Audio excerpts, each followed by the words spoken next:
Assalamualaikum warahmatullahi wabarakatuh. Halo sahabat sejuta kisah. Bahagia rasanya bisa kembali hadir bersama Anda. Tentunya seperti biasa kami akan menyuguhkan cerita-cerita misteri yang menarik untuk Anda simak. Dan untuk kesempatan kali ini kami akan berbagi sebuah kisah nyata misteri yang berjudul Legenda Kiai Jambrong Gunung Kidul. Dinginnya udara malam tak menyurutkan tekadku untuk terus memacu supratuaku ke arah barat. Sebuah PM yang dikirim oleh salah seorang yang juga reader setia dari cerita-cerita yang telah aku tulis benar-benar telah menggelitik rasa penasaranku. Gan, setelah aneh baca cerita ente yang terbaru ini, kok aneh jadi inget sebuah legenda di daerah aneh ya? Kayaknya seru kalau ente jadiin sebuah cerita. Demikian kira-kira PM yang aneh terima beberapa hari yang lalu itu.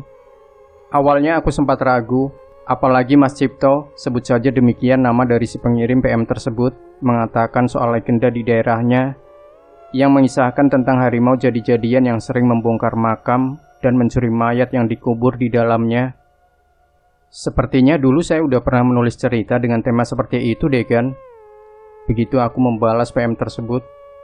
Iya, aku juga udah baca cerita yang itu kan. Tapi yang ini lain. Kasusnya bukan soal orang yang meninggal di hari Selasa Kliwon, tapi menyangkut soal bocah julung caplok dan julung kembang seperti yang ada di tweet terbaru Agan. Mas Cipto lalu menceritakan detail dari legenda tersebut, dan penjelasan dari beliau sukses membangkitkan rasa penasaranku. Hingga malam ini, dengan tekad bulat aku memberanikan diri untuk menerabas jalanan Wonogiri Gunung Kidul dengan motor tuaku. Jarak dari Wonogiri ke daerah pesisir selatan Jogja itu memang lumayan jauh. Tapi untuk orang yang gemar berpetualang sepertiku, apalah artinya sebuah jarak jika dibandingkan dengan kepuasan yang akan aku dapatkan nantinya. Sebagai seorang penulis, meski masih amatiran, terkadang aku memang menyempatkan diri untuk mendatangi lokasi yang akan aku jadikan latar dalam ceritaku, sekedar untuk mendapatkan info yang lebih detail lagi, agar hasil tulisanku nanti bisa lebih menarik untuk dibaca. Mungkin terdengar terlalu berlebihan, tapi begitulah adanya. Dan karena itu juga, malam ini aku akhirnya berhasil menginjakan kaki di daerah Semanu, sebuah kota kecamatan di wilayah selatan Jogja ini. Masih jauh kok mas? Selamat setengah berbisik dari boncengan motorku untuk mengimbangi suara deru mesin motor tuaku itu. Enggak met, paling juga sebentar lagi nyampe. Tapi kita cari warung dulu met. Kita ngopi-ngopi dulu sambil istirahat sebentar. Jawabku tak kalah keras. Weh, cocok mas. Aku juga sudah lapar nih, ujar Selamat lagi. Aku hanya tersenyum mendengar celotehnya. Entah mengapa tadi aku mengizinkan begitu saja saat Selamat bilang mau ikut.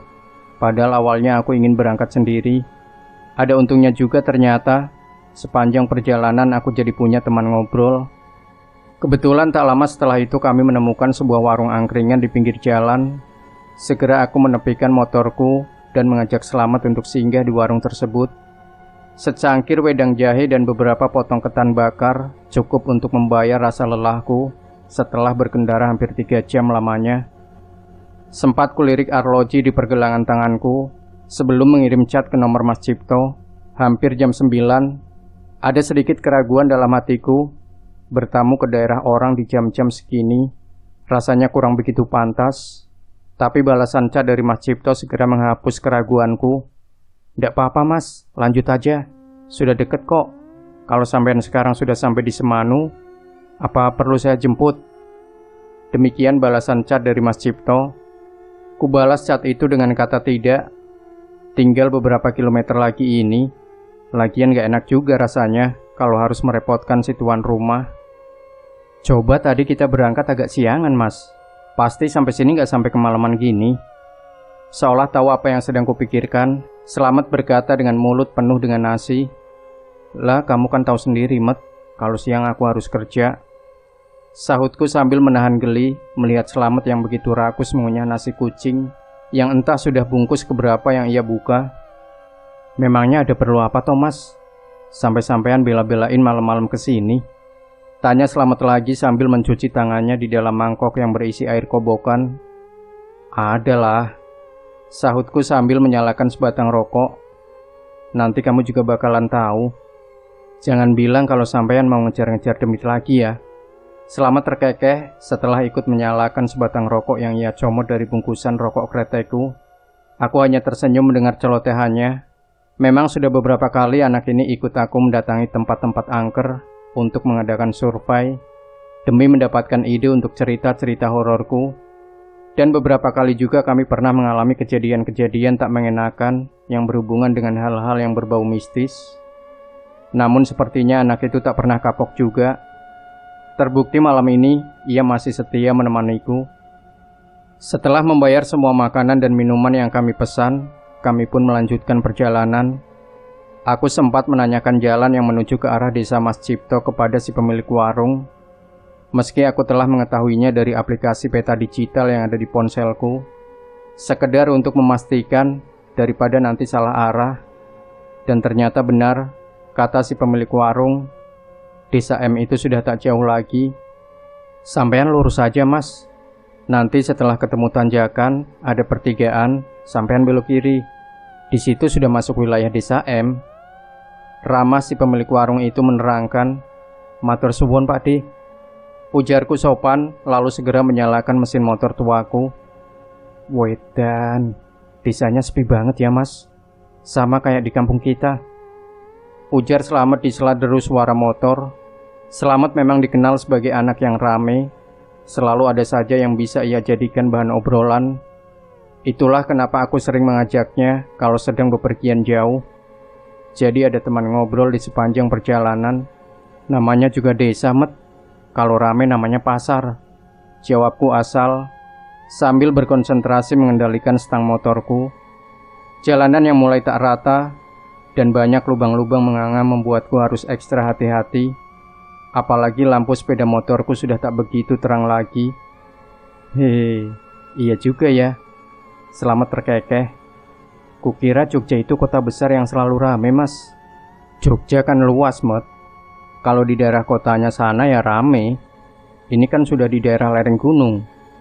Kamu ndak lihat apa? Itu di kanan kiri jalan banyak tebing-tebing begitu. Iya ya mas. Sampean hati-hati bawa motornya mas. Jangan sampai nyungsep ke jurang kayak pas kita ke Ponorogo dulu loh. Alah cerikis. Sudah malam ini. Jangan ngomong yang enggak-enggak. Tegurku sedikit keras.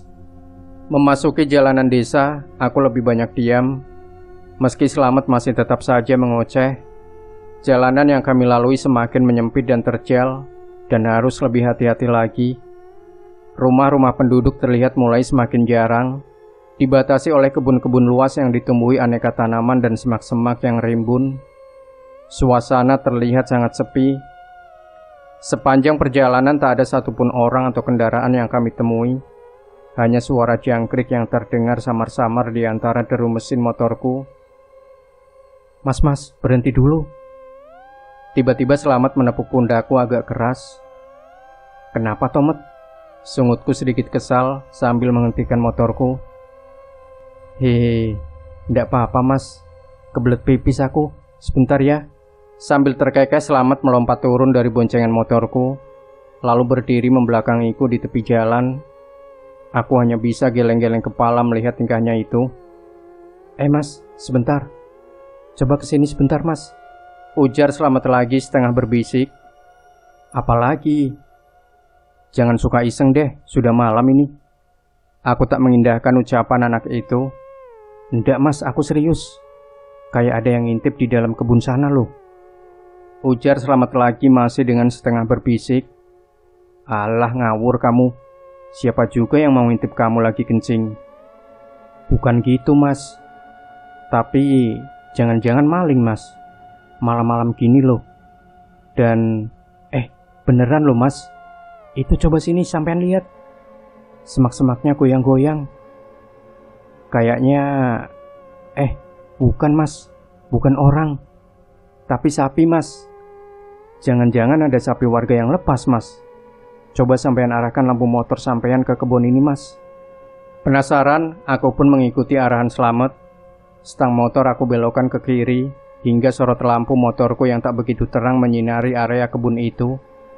Mas, itu kan... Astagfirullah, Mas. Itu kan... Slamet tergagap. Kulihat tubuh anak itu gemetaran sambil menunjuk-nunjuk ke arah kebun. Sadar bahwa Slamet tidak sedang bercanda, aku pun segera menstandarkan motorku dan turun. Namun, Slamet justru berbalik dengan cepat dan melompat ke atas jok motorku. Ayo, Mas, cepat cabut dari sini. Wedus, desa apa ini? Baru juga sampai, sudah disambut sama demit. Melihat Slamet yang panik, aku pun ikutan panik. Niatku untuk melihat apa yang dilihat oleh Slamet di kebun itu aku urungkan. Bergegas aku kembali naik ke jok motorku, lalu segera tancap gas meninggalkan tempat itu. Tanpa memperdulikan jalanan yang tak rata, kupacu motor tuaku sekencang yang aku bisa. Meski aku tak tahu apa yang sebenarnya dilihat oleh Slamet, tapi kepanikan yang diperlihatkan olehnya sedikit banyak juga mempengaruhiku. Beberapa kali kami nyaris terpelanting. Slamet yang duduk di boncengan sampai memeluk pinggangku erat-erat, sampai bisa kurasakan dua benda kenyal yang menempel di... Haish, enggak ding. Hingga akhirnya saat kami melewati sebuah cakruk atau bangunan kecil yang biasa buat nongkrong, aku terpaksa menarik tuas rem kuat-kuat karena beberapa orang laki-laki yang nongkrong di cakruk itu melompat ke tengah jalan dan menghadang laju motorku. Anjing. Slamet mengumpat saat motor yang kami kendarai nyaris saja terpelanting jatuh. Nah lo, ketemu sekarang. Ternyata ini toh yang suka naik motor ugal-ugalan di kampung ini. Hei, turun sampean. Bentak salah satu dari orang-orang itu. Wes, modiar tenan iki. Batinku sambil mematikan mesin motorku. Sepertinya ada kesalahpahaman yang mesti diluruskan. Namun baru saja aku hendak membuka suara, salah seorang yang lain sudah keburu ikut membentak. Sampean itu apa ndak punya otak? Hah? Maksud sampean apa kebut-kebutan di kampung orang kayak gitu? Mau pamer punya motor bobrok kayak gitu? Ngapunten pak, saya... Alah kesuwen. Gebukin aja udah, biar kapok. Biar tahu rasa. Seenaknya saja bikin rusuh di kampung orang. Bakar saja motornya. Sekalian sama orang-orangnya juga. Waduh, benar-benar gawat ini. Mereka sama sekali tak memberiku kesempatan untuk menjelaskan. Beruntung, di saat-saat yang genting ini, Slamet segera menunjukkan eksistensinya. Pemuda itu segera melompat turun dan berdiri di depan motorku. Woi, sabar mas bro. Jangan asal nuduh dan jangan main hakim sendiri. Bisa kena pasal lo sampean-sampean semua nanti. Demon. Aku menepuk jidat seketika. Ucapan Slamet itu justru menambah keruh suasana. Apalagi ia berkata begitu sambil bertolak pinggang. Halah, sok-sokan pakai ngomong soal hukum segala. Sampean sendiri apa ndak sadar? Perbuatan sampean itu juga bisa kena pasal. Kebut-kebutan di kampung orang seenak udel sampean begitu. Bukan begitu mas bro. Dengar dulu penjelasan saya. Kami ini ndak ada maksud sama sekali untuk... Slamet masih nyerocos mendebat orang-orang itu. Beruntung Slamet orang yang pandai bicara, dan kesempatan itu tak aku sia-siakan. Segera aku keluarkan ponselku dari saku jaket, lalu aku segera menghubungi kontak Mas Cipto. Tersambung, segera ponselku tempelkan di telingaku. Ada nada dering yang terdengar nyaring. Salah seorang dari bapak-bapak yang menghadang kami itu nampak merogoh saku celananya dan mengeluarkan ponselnya. Halo? Setengah berteriak, orang itu juga menempelkan ponselnya di telinga. Suaranya dapat kudengar jelas, karena suara itu juga memantul dari speaker di ponselku. Mas Cipto, aku melambai ke arah orang itu. Loh, sampeyan toh? Orang itu menatap ke arahku dan tertawa. Ia segera mematikan ponselnya dan mengantonginya kembali. Sudah, gak usah rame-rame. Ini dayohku. Aku segera turun dari motorku dan menyalami orang-orang itu satu persatu. Maaf ya mas, sudah bikin keributan malam-malam begini, ujarku sambil ikut duduk di cakruk itu. Sudah, ndak apa-apa, ndak usah dipikirin. Justru kami yang minta maaf, sudah salah paham sama sampean. Maklum mas, di kampung ini sudah sering terjadi pemuda-pemuda bergajulan yang suka kebut-kebutan di tengah malam, kata Mas Cipto ramah. Jadi gimana? Mau langsung ke rumah atau ngopi-ngopi dulu di sini? Kebetulan masih ada sisa kopi sama kacang rebus nih. Istirahat aja dulu mas, mules perutku sampean bawa ngebut tadi. Selamat segera menimpali sambil tangannya ikut beraksi meraup kacang rebus yang berada di dalam bakul kecil. Ada, bener-bener nih anak, gak ada malu-malunya sama sekali. Ya sudah kalau gitu man, tolong seduhin kopi lagi dong buat tamu-tamu ke ini. Mas Cipto menoleh ke arah salah satu temannya. Jadi gimana? Sampean kok sampai ngebut gitu tadi, ada apa toh? Bahaya loh, selain jalannya kurang bagus juga gelap. Anu mas, teman saya ini loh, tadi katanya... Coba Mat ceritain, kamu tadi lihat apa sebenarnya? Kok sampai ketakutan gitu? Ujarku pada Slamet yang mulai sibuk mengunyah kacang. Jadi gini mas, Slamet menelan kacang rebus yang memenuhi rongga mulutnya. Tadi itu pas lagi kencing di pinggir jalan, ndak sengaja aku ngelihat macan gede banget, segede anak sapi. Sampean serius mas? Hampir serempak orang-orang yang ada di dalam cakruk itu menoleh ke arah Slamet. Ya serius lah, buat apa aku bohong mas? Berani sumpah dicium janda deh kalau aku bohong. Dan bukan hanya itu saja, macan itu lagi mengendap-endap di kebun warga sambil gendong mayit. Makanya aku buru-buru ngajak Mas Indra ini kabur. Sejenak suasana di dalam cakruk itu menjadi hening. Ucapan Slamet yang diselingi candaan itu seolah tak mampu memancing selera humor mereka. Semua mata tertuju ke arah Slamet kini. Kenapa toh? Kok malah pada ngeliatin aku kayak gitu? Sampean pada ndak percaya toh? Tak ada yang menggubris ucapan Slamet. Orang-orang di dalam cakruk itu sejenak saling pandang. Lalu salah seorang dari mereka mencolek bahu Mas Cipto. Mending sampean segera telepon Pak Kadus mas, bisa berabe kalau beneran kejadian lagi, ujar orang itu. Mas Cipto lalu mengeluarkan ponselnya dan berjalan agak menjauh dari cakruk. Ia nampak bicara serius melalui sambungan telepon. Tak lama kemudian ia kembali ke dalam cakruk. Kita ke kuburan sekarang, ujar Mas Cipto tegas lalu menoleh ke arahku. Sampean datang di saat yang tepat mas, mau ikut kami ke kuburan. Pemakaman umum Desa M, cahaya lampu Petromax terang benderang menerangi area pemakaman tersebut. Ada tenda sederhana dari kain terpal yang ditopang dengan beberapa barang bambu. Lalu di sudut lain, beberapa orang bergerombol, seolah sedang mengerubungi sesuatu. Salah seorang di antaranya, seorang laki-laki paruh-baya berbaju batik, tampak menggerutu tak jelas. Wah, kuburan kok ramenya kayak pasar gini ya mas? Celetuk Slamet di sebelahku. Kami hanya memperhatikan kerumunan itu dari kejauhan, tak berani ikut masuk ke area pemakaman tersebut. Jangan asal jeplak kalau ngomong Mat. Kita lagi di kampung orang nih. Aku mengingatkan dengan mata tetap memperhatikan kerumunan itu. Kita lihat ke sana aja yuk mas. Penasaran aku, ujar Slamet lagi, seolah tak menggubris ucapanku. Lebih baik jangan dulu.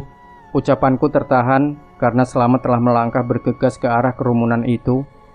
Asem, sungutku sambil mau tak mau juga mengikuti langkah Slamet. Sebuah lubang menganga terpampang di hadapanku kini. Tak salah lagi, ini lubang kuburan yang telah dibongkar paksa. Tanah bekas galian berhamburan di sekitar lubang itu. Namun, lubang itu telah kosong. Tak ada mayat ataupun peti mati di dalamnya. Hanya ada beberapa papan yang telah hancur dan porak-poranda. Yai Jambrong, samar ku dengar bisikan dari seorang yang berdiri di sebelahku. Kalian benar-benar terledor. Bisa-bisanya kalian ketiduran semua saat sedang berjaga seperti ini. Sekarang kalian lihat kan akibat dari keteledoran kalian. Di mana rasa tanggung jawab kalian? Apa kata ahli waris almarhum kalau sampai mengetahui kejadian ini? Kudengar laki-laki parubaya berbaju batik itu berkata dengan suara keras. Orang-orang hanya menunduk dan diam. Tak ada yang berani menjawab ucapan si laki-laki parubaya itu. "Maaf Pak Kadus, maaf Pak Kadus." Tiba-tiba seorang laki-laki lain yang usianya mungkin lebih tua dari si laki-laki baju batik menyela. "Sepertinya tak akan ada gunanya sampean marah-marah kayak gitu. Lagi pula, ini semua bukan murni kesalahan para warga yang bertugas jaga malam ini. Mereka tertidur bukan karena kemauan mereka, tapi kena sirep." Si laki-laki berbaju batik yang dipanggil Pak Kadus itu menatap ke arah laki-laki yang barusan berbicara. Wedus. Padahal jumlah orang yang jaga sudah aku tambah.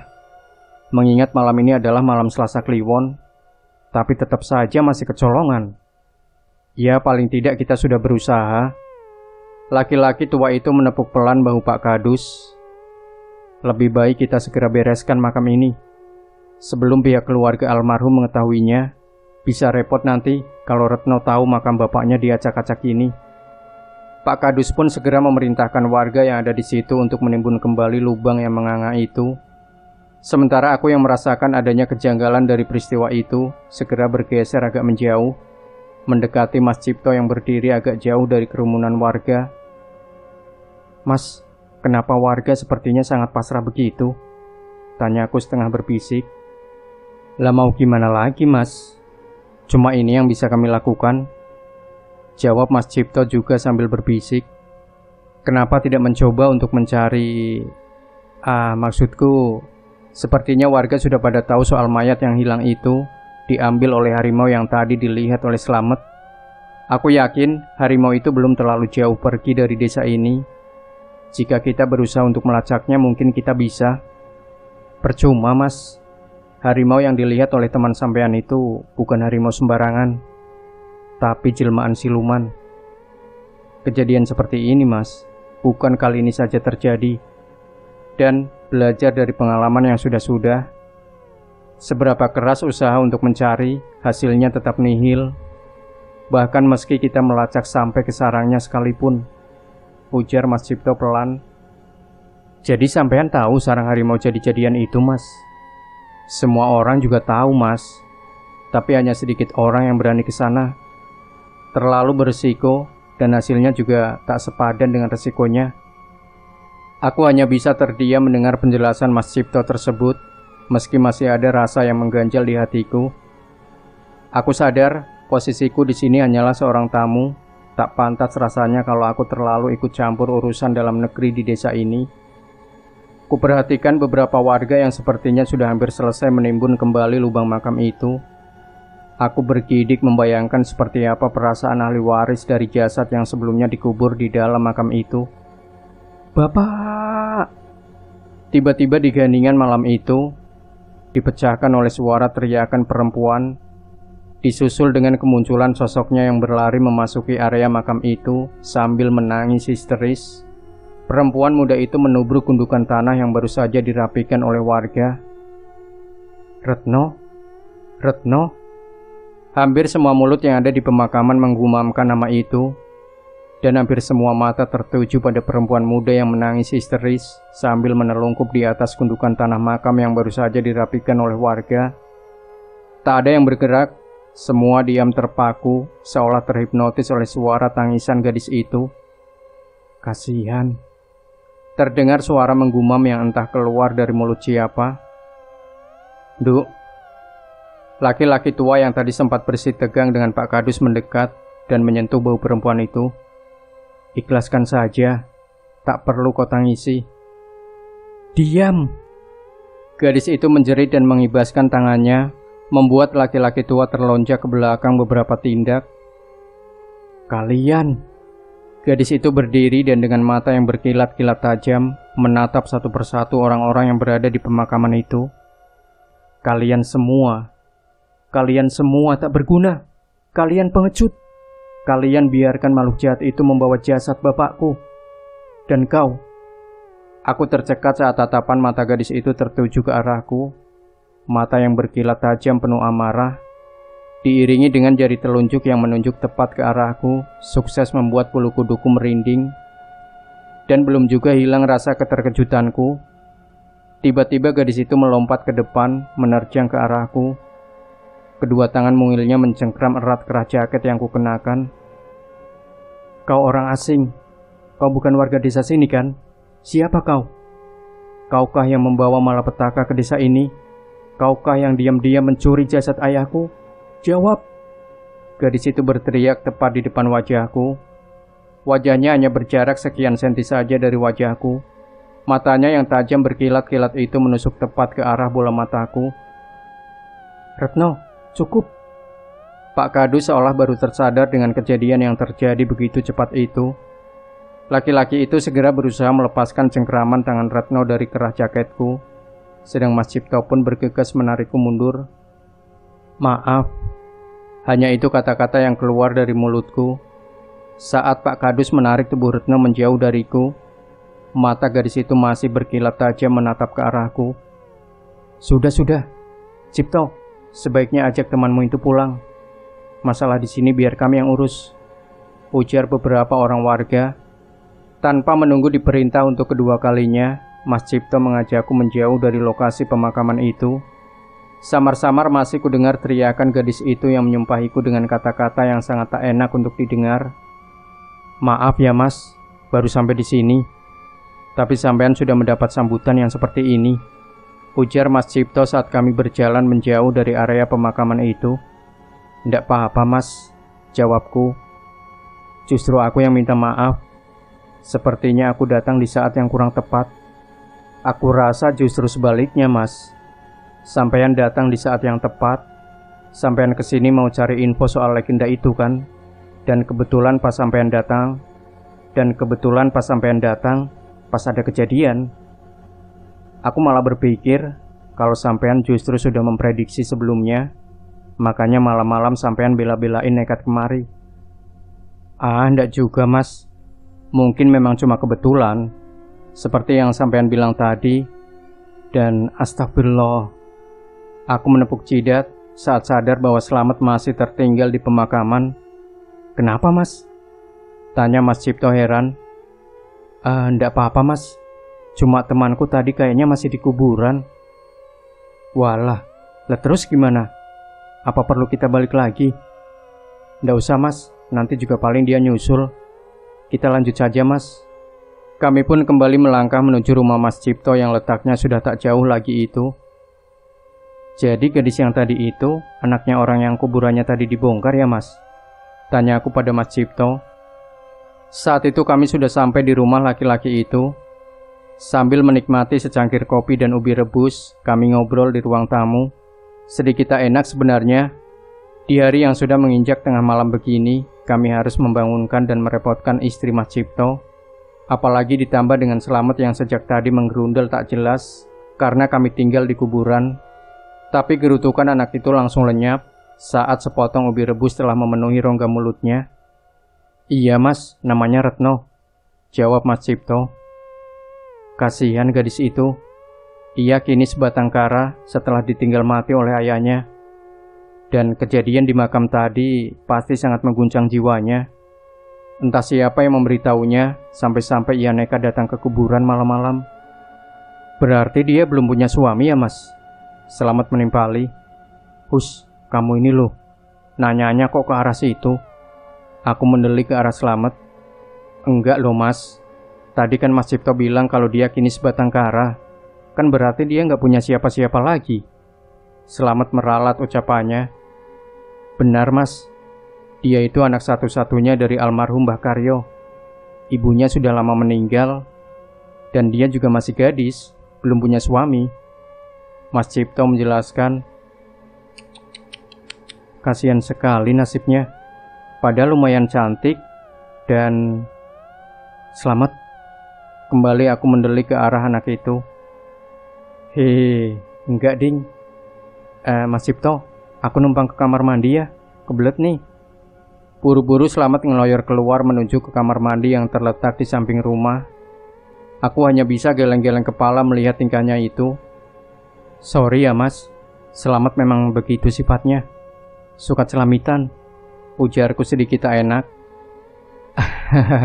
Nggak apa-apa Mas, aku malah senang kok sama anak yang seperti itu. Mas Cipto tertawa. Oh ya Mas, Soal makam yang dibongkar tadi itu, apakah ada hubungannya dengan legenda yang pernah sampean ceritakan itu? Aku mulai masuk ke pokok pembicaraan. Benar sekali, Mas. Almarhum Mbah Karyo itu termasuk orang julung caplok. Orang yang pas lahirnya dulu bersamaan dengan terbenamnya matahari. Karena itulah semenjak kematiannya beberapa hari yang lalu, makamnya selalu dijaga. Karena orang julung caplok seperti itu, kalau meninggal suka jadi incaran dari Nyai Jambrong. Kalau meninggal suka jadi incaran dari Kiai Jambrong. Kiai Jambrong? Aku mulai memasang telinga baik-baik. Iya, Kiai Jambrong. Harimau jadi-jadian yang konon katanya tinggal di salah satu gua yang ada di perbukitan Cadasana. Ia selalu mengincar mayat dari orang julung caplok, membongkar makamnya, lalu membawa mayatnya ke sarangnya sana. Entah apa maksud dan tujuannya, tak ada yang tahu pasti. Sebentar, Mas. Tadi sampean bilang kalau Kiai Jambrong itu tinggal di gua yang ada di Bukit Cadasana. Kalau memang benar seperti itu, kenapa begitu tahu kalau makam itu telah dibongkar, orang-orang tidak segera mencarinya? Selaku, tak semudah itu, Mas. Di perbukitan Cadasana itu ada banyak gua, dan kita tak tahu pasti gua mana yang menjadi sarang Kiai Jambrong. Lagian, siapa juga yang berani mencari ke sana, Mas? Lawang baru dengar nama Kiai Jambrong disebut saja, warga sudah pada ketakutan. Ujar Mas Cipto lagi. Anda tadi pas ketemu harimau itu, aku bisa mengikutinya, Mas. Mungkin jasad Mbah Karyo masih bisa diselamatkan. Gumamku pelan. Hahaha, jangan harap, Mas. Mas Cipto kembali tertawa. Mbah Jambrong itu kan harimau jadi-jadian. Bisa dibilang semacam siluman gitu. Mana bisa dilacak. Sudah pernah loh, ada beberapa orang yang memberanikan diri mengikutinya saat tak sengaja memergoki harimau bawa mayat gitu, tapi hasilnya nihil. Mereka selalu kehilangan jejak di tengah jalan. Wah, susah juga kalau begitu ya, Mas. Jadi, jalan satu-satunya untuk mengetahui sarang Mbah Jambrong ini, ya menelusuri gua itu satu persatu ya, Mas. Tanyaku lagi. Mungkin begitu, Mas.